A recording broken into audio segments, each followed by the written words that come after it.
Ice Jades. What the hell are these things? I was strolling along Twitter, and apparently this new archetype that might, according to the artwork, be aligned up with the Dogmatica lore. I don't know. I think they only have like 4 or 5 cards, but I guess we're gonna look at them because honestly, apparently it's like generic water support. Like if we scroll down a little bit, water girls that serve as generic water support, but the full depths of their strategy is unknown. And then Hisui's kanji literally means ice water, but is being used here as a foreign name due to katakana. It sounds like Jade in Japanese, so Ice Jade, okay. So it's probably gonna be something else, but it does look like Jade, honestly. It makes a lot of sense, so, you know, whatever. Apparently it's like a lot like generic water support, and I love me some generic water support. I am an avid fan of water, which I never made a deck profile on here. We only ever got Javon's. I probably should change that if I go back to the deck. I don't know.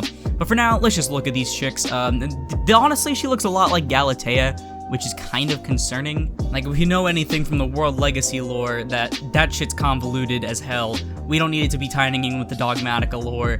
That would literally just be a full twist and turn thing, but let's go ahead and get right into this. So we first start off with Acti of the Ice Jade, Asti of the Ice Jade, I have no clue. It's a level 4 water aqua, 1000 attack and defense. You can only use both of the effects once per turn. If it's normal or special, you can send a water from your hand to the grave to draw a card.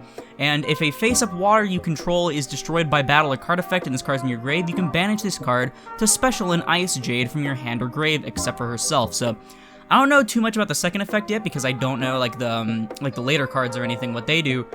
But that first effect is really good for water, right? Like imagine you normal it, right? You send your Dragoons, you draw a card, Dragoon search, and then you go ahead and go into some random bullshit.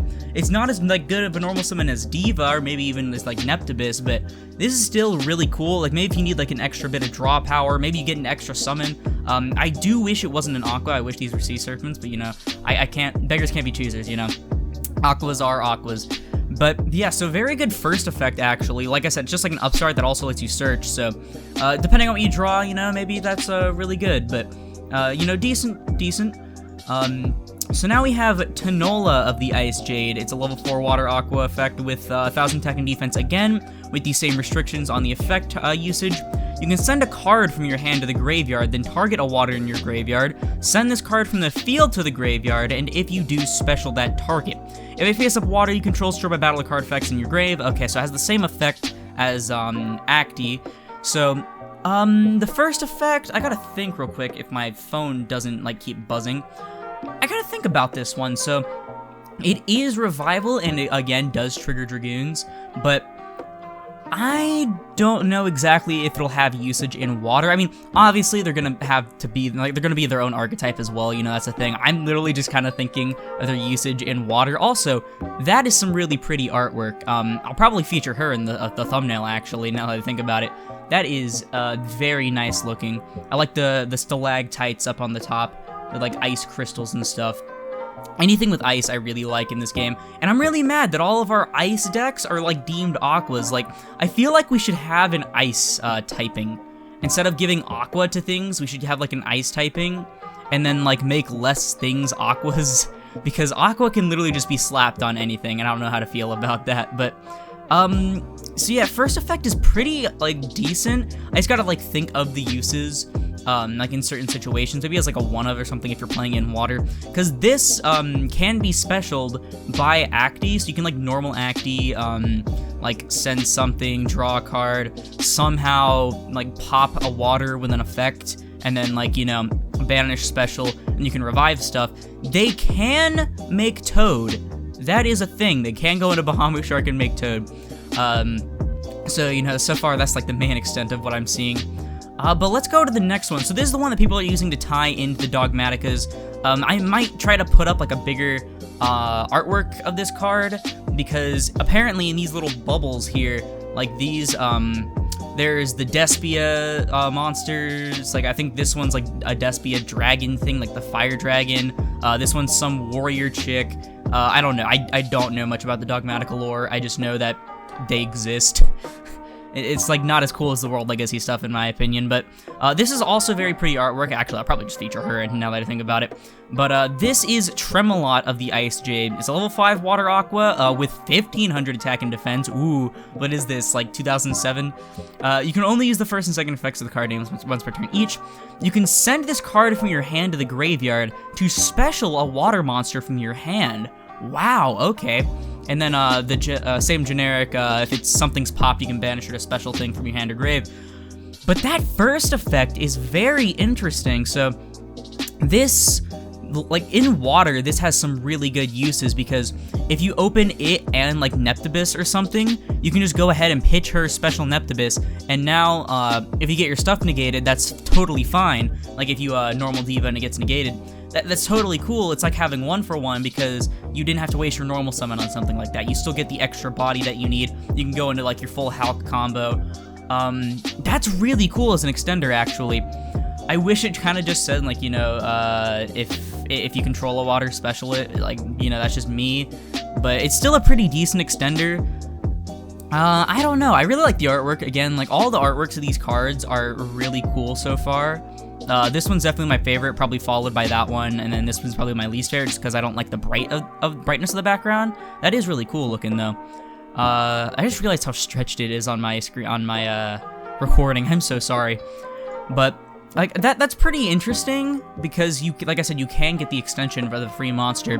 But we'll also have to see a bit more because like what you can do, like with the other cards, you know, you can just go ahead and send her and then special one of these, get their effects on summon.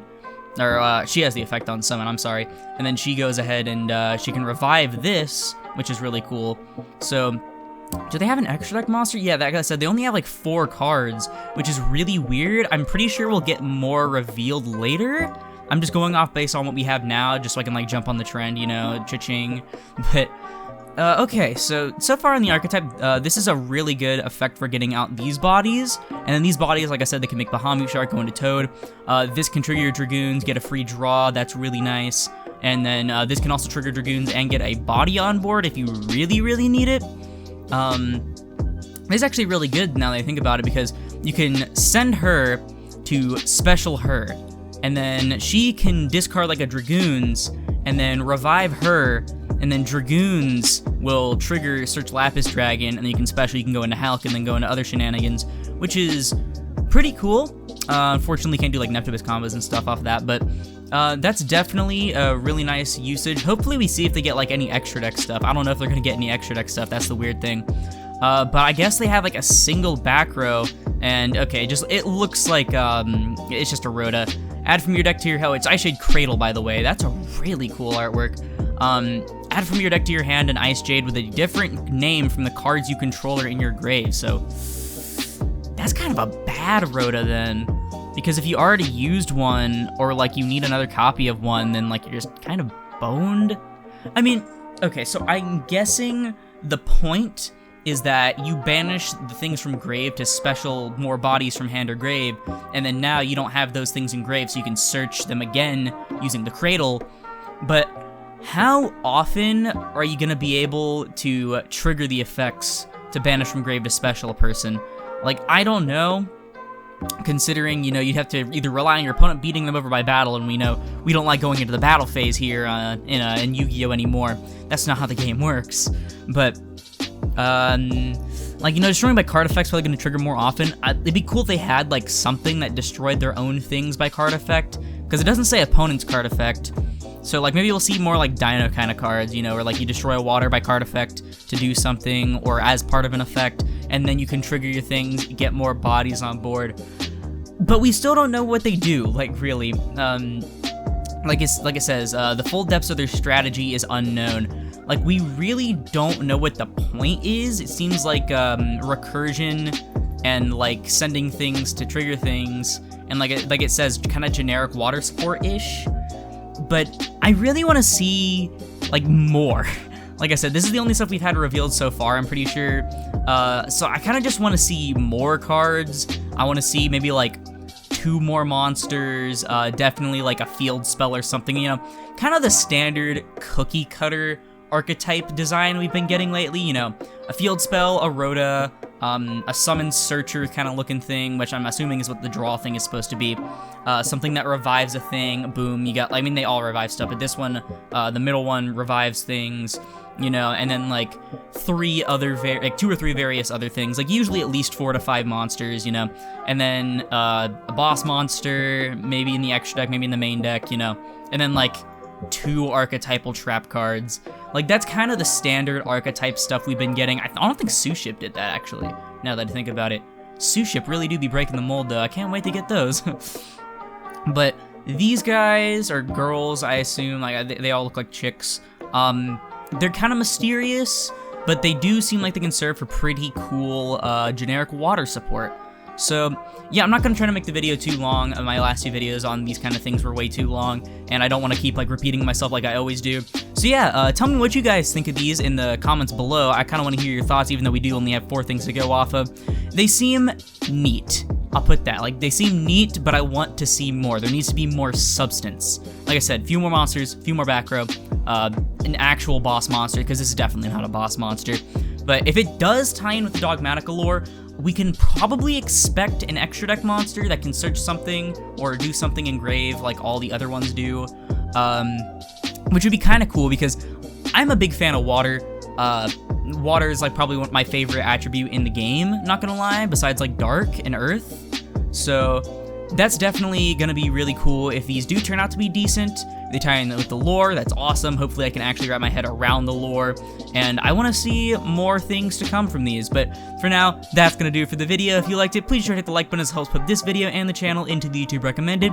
And if you like this content and you want to see more like it, like the rest of my awesome Yu-Gi tubing videos, I also have Flundery's review, Suship review, all that stuff. I'll probably try to put it in a card. Then go ahead and subscribe, because we're on our way to 1,000 subscribers by next May, hopefully, which I don't know if we're going to achieve that, but we've been gaining a lot of subs lately. We went from like 115 in June to like 178 now in July, which is crazy. It's been like barely a month, so thank you all so much for that. But once again, thank you all so much for watching, and I'll see you in the next one. This is Aurora, signing off.